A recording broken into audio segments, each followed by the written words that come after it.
In the previous video, I gave you an idea about how a standard keyboard really looks, the number of keys generally on a keyboard, what are the functions of the different keyboard, and the different types of keyboard I had just briefly mentioned, like the standard keyboard, the ergonomic keyboard, the compact keyboard, the portable keyboard, the wireless keyboard, and so on. In this session, what I'm going to do is continuing our discussion on the different input devices. I'm going to talk a little more about different types of keyboard. That is going to be followed by a talk on two more input devices, which you are very familiar with. One is the mouse, and the other called as the joystick, which is commonly used in video games. So let's first try to understand what is ergonomic and what is ergonomic keyboard. Ergonomics is a science which is used to reduce the pain caused due to posture or improper muscle movements caused by repetitive actions. For example, since we use the wrist and the fingers for typing on a keyboard, very frequently we tend to have wrist and finger problems. So, ergonomics is a science which attempts to study the design of keyboards, or it could be chairs or anything, so that the stress on muscles caused due to repetitive behavior and posture is avoided. So in an ergonomic keyboard, what you have is here, if you see at these points, these are pads for resting your wrist. By being able to rest your wrist, you are not causing much pain to your fingers and wrists. Generally, when people tend to sit on a chair very long, they tend to have back problems. Either it is due to an improper posture, or it is due to sitting too long in a particular posture, which causes a strain on your muscles. So ergonomics is the science which tries to design chairs, design keyboards, design your workplace so that the stress on muscles caused due to repeated behavior or incorrect posture is addressed. Here, if you see, the wrist pads will take care of problems in your wrist over a period of time. The next is a wireless keyboard.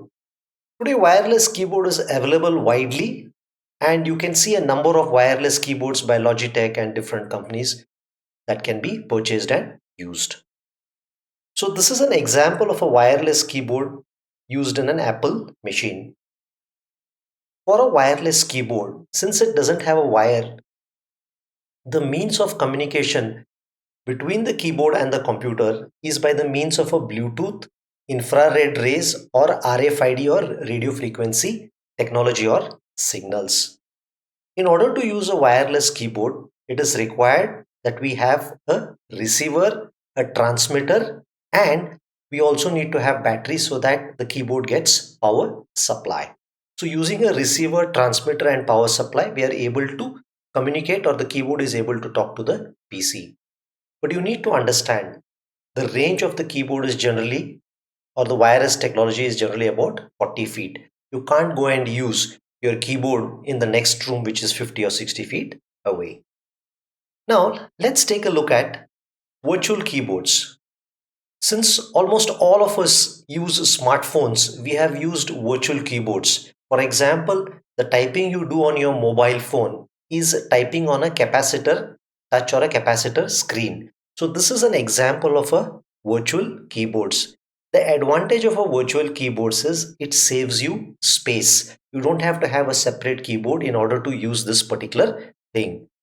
It allows us to enter data, anything. So you need to understand, on your mobile, it is actually a virtual keyboard. It's a software program, is a virtual keyboard. So it's actually a program which generates this keyboard, and wherever you touch at that particular point, that touch tells us what character we have entered, and your smartphone or PC or a smart tablet or a notebook is able to process it. The advantage of virtual keypads is it's used in applications like banking because it gives security. The keys cannot be captured using key loggers, and you can input content into the keys, or you can use the keys using the mouse pad, or you can even use your fingers to touch and enter on a touch screen kind of a data.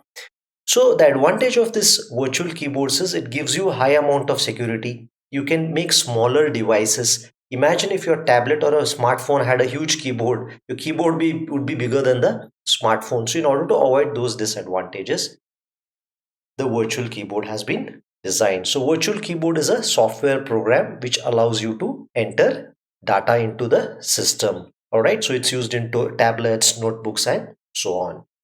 Now, continuing our discussion on keyboards, let's try to take a look at one last type of keyboard known as the compact keyboard. So a compact keyboard, okay, just try to set this up and then just try to give you a buzz. Okay, here it is. So let's try to first understand what's a compact keyboard. A compact keyboard is a small and slim keyboards which may not have all the 95 or 108 keys. For example, most likely on the right hand side, if you see, I told you in the first video of this lesson that you have the numeric pad. In a compact keypad, most likely the numeric keypad is going to be absent on the right hand side. It is generally found on notebooks, laptops, and digital pads. Now, on a keyboard, you need to have all the keys. So it is possible that a few keys are mapped to perform multiple functions. For example, pressing 2 keys generates a third key, pressing 3 keys generates the third character, and so on. So a few keys are performing multiple character entry.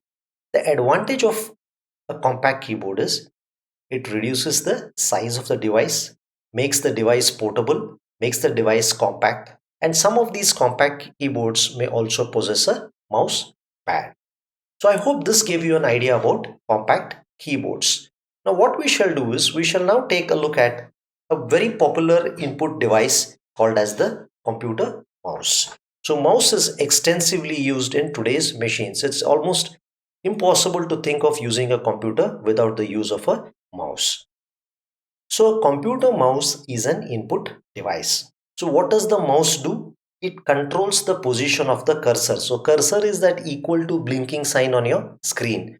So using these wheels, you can move the cursor at different positions on the screen, and you can also select options or actions. You can select item, you can select an option, you can click the checkbox and so on.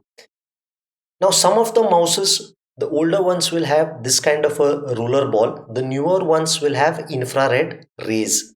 So using the position of this ball or the movement of this roller ball, it is able to convert that into a position on the screen. Let me give you a brief idea of how this really works. So if you see, this detects the left mouse, this detects the right mouse click. Here if you see two spots, this detects the X and Y axis movement of this particular fellow. Now whatever movement is there and whatever clicks are there is transmitted to this particular chip.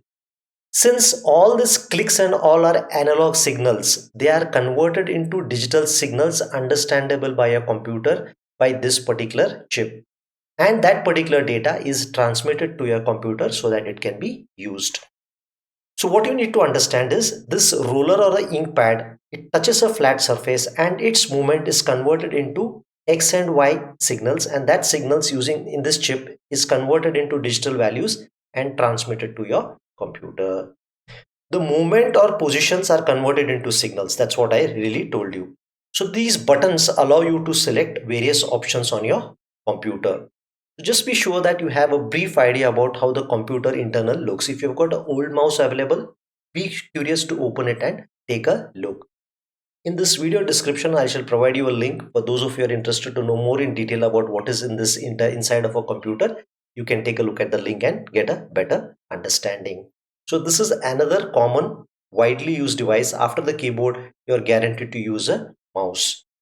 Now we shall take a look at the last type of input device in this session. That particular input device is known as a joystick. All right. So this is the diagram of a joystick.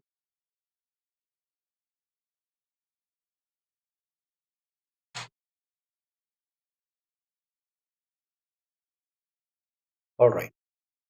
So joystick is a handle like this. Okay, you can move it all the directions, up, down. Sorry, not up, down. You can move it like this along the X, Y, and Z axis. So all this movement using this stick, which we tend to move along X, Y, and Z axis, the movement The angle of movement or the direction of movement is converted from an analog to a digital signal and transmitted to the computer. This way the computer can process it. Now these joysticks are very commonly used when you're playing video games. So if you have gone to video parlors, you will have invariably seen that it's a joystick used to control motions of a car, things like that. So this particular fellow, this stick, is able to move along the X, Y and Z axis. So this is very commonly used in video parlors, and if you're trying to do something called as simulation, if you're trying to create some experiment and you need movements in different places very flexibly along all the X, Y and Z directions, you tend to use the joystick.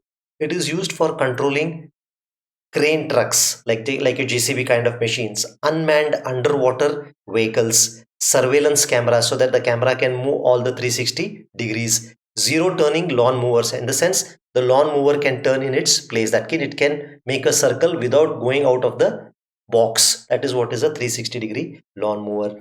Just to give you an idea, although it's not a part of your curriculum, these are some of the parts of your joystick. This particular part, number one, is your stick.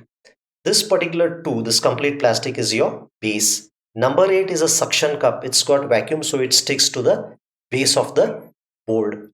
Then number 3 is a button here. This is a trigger. It's like a gun trigger, so you can shoot when you're playing games and all right. Then number 4 here and here is extra buttons. Number 5 is known as the auto fire switch. Number 6 is a throttle. That's like to increase and decrease the speed kind of a thing. Number 7, this green button here is known as a hat switch or a POV hat. And number 8, as I had already told you, is a suction cup. So hopefully in this session, you got a good idea about the different input devices that are going to be used to connect to a computer and then do the data entry or instruction entry and subsequent processing.